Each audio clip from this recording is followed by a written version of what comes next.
የዓለም አትሌቲክስ የ2025 የ3000 ሜትር የሴቶች ደረጃን ይፋ አድርጓል። በዚህ የደረጃ ዝርዝር ውስጥ ኢትዮጵያውያን ተቆጣጥረውታል። ከ1 እስከ 10 ባለው ዝርዝር ውስጥ 7 ኢትዮጵያን ተካተዋል። ለመሆኑ ኢትዮጵያውያኑ እነማን ናቸው? የት ስላሸነፉ ነው በዚህ ዝርዝር ውስጥ የተካተቱት? ያስመዘገቡት ሰዓትስ ምንድነው የሚለውን በዝርዝር እንነግራቸዋለን። ከአስመዘገባቸው ወርቆች በላይ ጸባዩም ወርቅ ነበር ስለሚባልለት አትሌት ጸጋይ ከበደ የምንነግራቸው መረጃ ይኖረናል። ከአትሌቲክሱ ጋር በተገናኘ አትሌቶችና አሰልጣኞች ከወዲሁ ሊነቁ ይገባል እየተባለ ነው።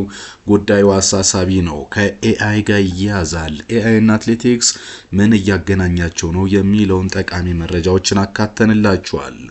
ወደ እግር ኳስ ወጣ ብለን ኢትዮጵያ ለመጀመሪያ ጊዜ ከታዳጊ ጀምሮ በትልቅ ሀገር የሚጫወት ተጫዋች ልታገኝ ይመስላል። ኢትዮጵያዊ ተጫዋች ከስፔን ክለብ ጋር የስምምነት ኮንትራት ተፈራርሞ ወደዛው ለመጓዝ ዝግጅቱን እየጨረሰ ነው። ለመሆኑ ይህ ሰው ማን ነው የሚለውን እንነግራቸዋለን።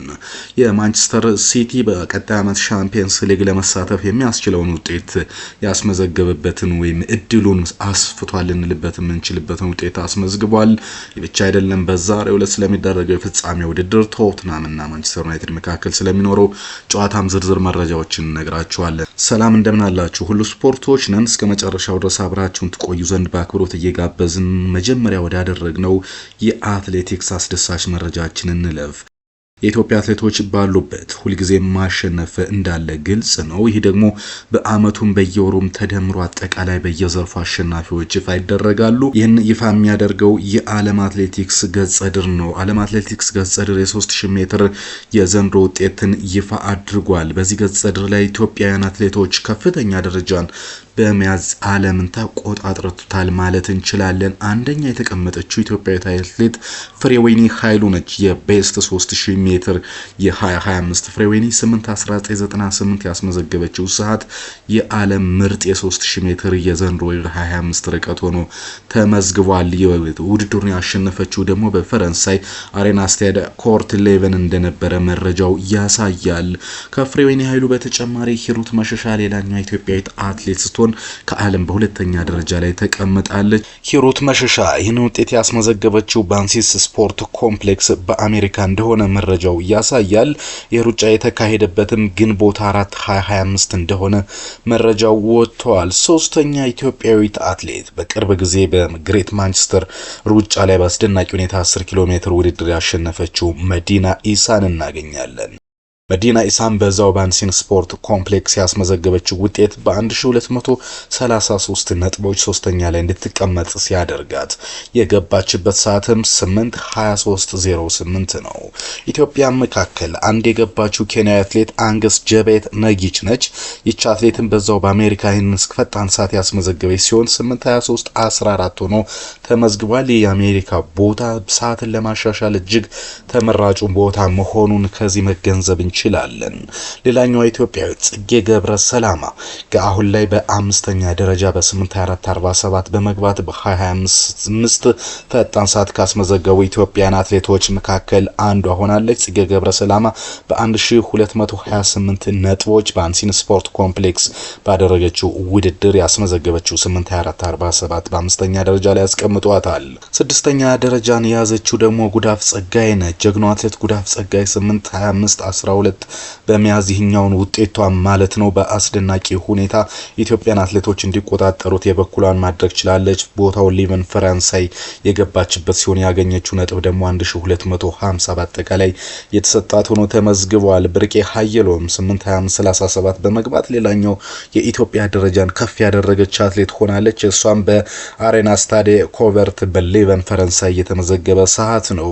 ስምንተኛ ባልተጠበቀ ሁኔታ ዊቲን ሞርጋን ከአሜሪካ 8:28:03 በመግባት በአርሞሪ ትራክ ኤንድ ፊልድ ሴንተር ኒውዮርክ በአሜሪካ ማለት ነው 8ኛ ደረጃን ስትይዝ ኢትዮጵያዊት አትሌት እጅጋየሁ ታዬ ደግሞ 9ኛ ደረጃ ላይ ተቀምጣለች። በናሽናል ስታዲየም ኪንግስተን ጃማይካ ያስመዘገበችው ውጤት ነው ፈጣን ሰዓት ሆኖ የተመዘገበው። ይሄ ሩጫ እንግዲህ የግራንድ ስላም ትራክ ሩጫ ነው። ይህንን ውድድር ማሸነፏን ተከትሎ ይህንን ውጤት እንድታገኙም 1214 ድምጽ ቦት ተሰጥቷት በአጠቃላይ 9ኛ ደረጃ ላይ እንድትቀመጥ ሲያደርግ ሚላስ ኮርቴን ብራያንት 10ኛ ደረጃ ላይ ከግሬት ብሪቴን ተቀምጧል። አጠቃላይ እንግዲህ ዝርዝሩ የወጣው በጣም ከፍ ያለ ነው።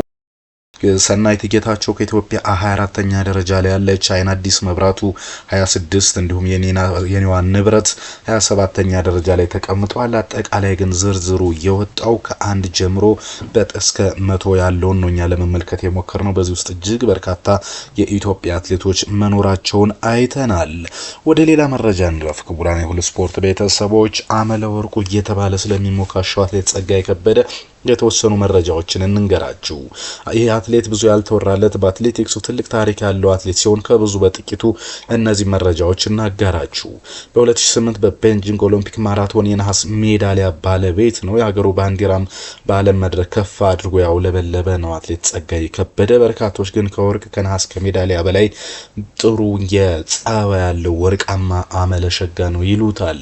በተጨማሪም በ2009 በርሊን ዓለም ዋንጫ በድጋሚ እንዲሁም የነሐስ ሜዳሊያ በማግኘት ሀገሩን ያኮራ ጀግና አትሌት ነው። በተለያዩ ትልልቅ ማራቶኖች በመሮጥ ድንቅ ብቃቱን አሳይቷል። በሩጫ ያሳለፋቸው አመታት በትክክል የተጠቀመ አስደናቂ አትሌቶች ውስጥ አንዱ ማን ነው ቢባል ጸጋይ ከበደ ነው ይላሉ በርካቶች። ጸጋይ 2007 አምስተርዳም 2:08:16 በመግባት 8ኛ ደረጃ ይዞ አጠናቋል። በፓሪስ ማራቶን 2:06:40 በመግባት በ2008 አንደኛ ሲወጣ፣ በኦሎምፒክ ቤጂንግ ቻይና 2:10 በመግባት ሶስተኛ ወጥቷል። በፎኮካ ማራቶን ደግሞ 2:06:10 በመግባት አንደኛ ገብቷል ጸጋይ ከበደ። በ2009 ለንደን ማራቶን 2:05:20 በመግባት ሁለተኛ፣ በዓለም ዋንጫ በርሊን 2:08:35 በመግባት ሶስተኛ በመውጣት የነሐስ ሜዳሊያ ባለቤት ነው። ከዛም በፎኮካ ማራቶን እንግዲህ አንደኛ በመውጣት ቀደም ሲል እንደነገርኳችሁ በለንደን ማራቶን 2:05:19 አንደኛ፣ በቺካጎ ማራቶን 2:06:43 ሁለተኛ፣ በ2011 ኒውዮርክ ሲቲ ማራቶን 2:07:13 በመግባት ሶስተኛን መያዝ የቻለ ነው። በ2012 ለንደን ማራቶን፣ በ2012 ቺካጎ ማራቶን፣ በ2013 ለንደን ማራቶን ሁለቱን የቺካጎና የለንደንን አንደኛና ሌላኛው ደግሞ በ2012 የነበረውን ለንደን ማራቶን ሶስተኛ በመውጣት ያጠናቀቀ ነው። በሞስኮ የዓለም ዋንጫ 2:10:47 በመግባት አራተኛው ወጥቷል። በ2013 ኒውዮርክ ሲቲ ማራቶን 2:09:16 በመግባት ሁለተኛ በመወጣት ስሙን ከፍ አድርጎ በወርቅ ቀለም ላይ ያጻፈ አትሌት ነው። 2014 ለንደን ማራቶን 2:06:30 ፈጅቶበት ሶስተኛ ወጥቷል። በርሊን ማራቶንም በዛው አመት 2:10:27 በመግባት ሶስተኛ ደረጃን ሲይዝ 2016 ሮተርዳም ማራቶን 2:10:56 አምስተኛ ደረጃ በመግባቱ ማጠናቀቅ ችሏል። ይህ አትሌት በተለያየ ጊዜ ስሙን ከፍ አድርጎ ያውለበለበ ነው። እንደነገርኳችሁ በ2018 ባርሴሎና ማራቶን አምስተኛ ወጥቷል። በቫሌንሺያ ማራቶን አራተኛ ወጥቷል። አጠቃላይ ግን ተፈሪ ከበደ ባልቻ እንዳጋራን ጸጋይ ከበደ ካገኛቸውና በላይ ከጠቀስንላችሁ ወርቆች በላይ ወርቅ ጸባይ ያለው አመለሸጋ አትሌት ነው። የህይወት ዘመኑንም ለሩጫ የሰጠና ስኬታማነት ያጠናቀቀ አሁን ላይ ያሉ የኢትዮጵያ ወጣት አትሌቶችም ከሱ ሊማሩት ብዙ ታሪክ ያለው ሰው ነው ሲሉ ይገልጹታል። ወደ ሌላ መረጃ እንለፍ። አርቲፊሻል ኢንተለጀንስ ወደ አትሌቲክሱ መስክም ዘልቆ እየገባ ነው እየተባለ ነው። ይህ በተለይ ለኢትዮጵያ አትሌቶችና የአሰልጣኞች ግን የማንቂያ ደወል ነው እየተባለ ነው። ምክንያቱም ኤአይ በቀጣይ በኢትዮጵያ ሩጫም ሆነ በዓለም አትሌቲክስ ላይ ትልቅ ድርሻ ሊኖረው የሚችል ቴክኖሎጂ ነው እየተባለ ነው። የወደፊት የሩጫ ስልጠናን ይቀይራልም እያሉት ነው። አንዳንድ ሀገራት በኤአይ በመታገዝ ስልጠና መስጠት ጀምረዋል። ኤአይ የስልጠና እቅዶችን ይፈጥራል፣ ያሯሯጥ ፎርምንም ያሻሽላል እያሉት ነው። የአእምሮና የአካል ጤናን በመከታተል ጉዳቶችን በመከላከልና ሯጮች የበለጠ ብልሃት እንዲሰለጥኑ ደህንነታቸው እንዲጠበቅና የተሻለ ብቃት እንዲኖራቸው ይችላል እየተባለ ነው። ይህን ተከትሎ እንግዲህ የኢትዮጵያ አትሌቶችና አሰልጣኞች ከወዲሁ የኤአይ እውቀት ቢኖራቸው አይከፋም በሚል በርካቶች ሀሳብ አስተያየታቸውን እየሰጡ ነው። እዚህ ጋር አንድ መረጃ እናጋራቸው። ከአትሌቲክሱ ወጣ ብለን ወደ እግር ኳሱ ዓለም ዘልቀናል። የሁሉ ስፖርት ነው። ኢትዮጵያ በዓለም አቀፍ መድረኮች ሊወክላት የሚችለውን ኢትዮጵያዊ ያገኘች ይመስላል። ከሜጫ እስከ ስፔን የሚል ኢቢሲ ከሰሞኑ በሰራው ዘገባ ላይ መመልከት እንደተቻለ ነው። በስፔን ሊግ ውስጥ ኢትዮጵያ ሊወክል የሚችል አንድ እግር ኳስ ተጫዋች ተገኝቷል። እግር ኳስን ከትምህርት ቤት የጀመረውና በስፖርት ትልቅ ደረጃ የመድረስ ህልም ያነገበው ወጣት አማራ ደላ ከአማራ ክልል ደቡብ ሜጫ ወረዳ የተሻለ ስልጠና ለማግኘት ወደ አዲስ አበባ መጥቷል። ከአርሶ አደር ቤተሰብ የተገኘ ወጣት ወደ አዲስ አበባ ከመጣ በኋላም በፕሪሚየር ስኬል አካዳሚ የግብ ጠባቂነት ስልጠናውን እየተከታተለ ይገኛል። በአካዳሚ ቆይታው ባሳየው ድንቅ ብቃት የእግር ኳስ ህይወቱን ወደ ፕሮፌሽናልነት የሚቀይርበት እድል አግኝቷል። ወጣቱ የማህበራዊ ትስስር ገጹን በአግባቡ በመጠቀም ስፔን ሀገር ወደሚገኝ የታችኛው እርከን የእግር ኳስ ክለብ የሚወስደውን እድል አግኝቷል። ታዲያ በስፔን የታችኛው እርከን የቅድመ ፕሮፌሽናል እድል ያገኘው ግብ ጠባቂው ወጪውን በተመለከተ የእግር ኳስ ክለቡ 75 በመቶን ይሸፍንለታል ተብሏል። እሱ ደግሞ ቀሪውን 25 በመቶ መሸፈን ወደ ስፔን ያመራል ነው የተባለው። በኢትዮጵያ እግር ኳስ ፌዴሬሽን በኩል ድጋፍ ተደርጎለት የጉዞ ሂደቱን ቢያጠናቅቅም ከደቡብ ሜጫ የተነሳው ህልሙን ወደ አውሮፓ ለማድረስ 25 በመቶ ወጪ ድጋፍ እንደሚፈልግ የኢቢሲ ስፖርት ዘገባ ያሳያል። ህልሜ ሀገረ ኢትዮጵያ ብሔራዊ ቡድን መለያ ለብሶ መጫወት ነው የሚለው አማረ ወደ አውሮፓ ሄዶ መጫወት ደግሞ እንደ አንድ የስፖርት ሰው በተሻለ መንገድ ራስ ለመገንባትና ለብሔራዊ ቡድን ለመመረጥም ትልቁን አስተዋጽኦ ያደርጋል ሲል ተናግሯል። ኢትዮጵያን የእግር ኳስ ተጫዋቾች ከሀገር ውስጥ በተለያየ አጋጣሚ በታዳጊነት ቢወጡም ግን ስኬታማ ሆነው ትልልቅ ክለቦች ላይ ልናያቸው ብንናፍቅም እስካሁን ግን ስኬታማ አልሆንም። እንደ አርሰናል፣ ሊቨርፑል፣ ማንቸስተር እና ባርሳ ወይም ሪያል ማድሪድ ሊጫወት የሚችል ትውልደ ኢትዮጵያውያንን በመናፈቅ ላይ እንገኛለን። በርካቶችም አምርረው 120 ሚሊዮን ህዝብ ካላት ሀገር እንዴት ሁለት ወይ አንድ ተጫዋች ባለም መድረክ ሊወክለን የሚችል ጠፋ ሲሉ በምሬት ይገልጻሉ። ወደ ውጭ ስፖርታዊ መረጃዎች ስናልፍ ደግሞ ተጠባቂ የአውሮፓ ሊግ ፍጻሜን እናገኛለን። ተጠባቂ የአውሮፓ ሊግ ፍጻሜ ማንቸስተር ዩናይትድ ከቶትናም ሆትስፐር ይደረጋል። የአውሮፓ ሊግ የፍጻሜ ጨዋታ ዛሬ ምሽት 4 ሰዓት ነው የሚደረገው። ማንቸስተር ዩናይትድ ከቶትናም ሆትስፐር ዋንጫውን ለማንሳት የሚያደርጉት ጨዋታ በጉጉት የሚጠበቅ ነው። በስፔን ምድር በአትሌቲክ ቢልባኦ ሜዳ ሳን ማሜስ የሚደረገው የፍጻሜ ጨዋታ ለሁለቱም ቡድኖች እጅግ አስፈላጊ ነው። ሳን ማሜስ ቀጣይ የአውሮፓ ሻምፒየንስ ሊግ ተሳታፊውን ይለያል።